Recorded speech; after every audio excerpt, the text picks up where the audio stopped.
Seniors living in long-term care facilities will be eligible for a booster shot as long as they've already had 2 previous doses of an mRNA vaccine. This follows an announcement last week that immune-compromised New Brunswickers would be able to get a 3rd shot. Chief Medical Officer of Health, Dr. Jennifer Roszell, says the long-term care boosters will begin in October. Our plan is to administer the COVID-19 booster along with our annual flu vaccine campaign. New advice from the National Advisory Committee makes it possible for us to provide both vaccines at the same time. Premier Blaine Higgs says inspectors and peace officers have visited nearly 2,700 businesses in the last week since the proof of vaccination policy, state of emergency, and other recent measures came into effect.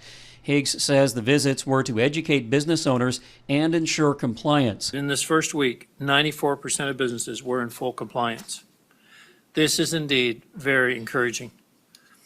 I know it hasn't been easy for businesses, and it's not easy when new rules are introduced, but time and time again, throughout the pandemic, the vast majority have stepped up and done what is needed. Higgs and Roszell both emphasize that hospital resources are strained.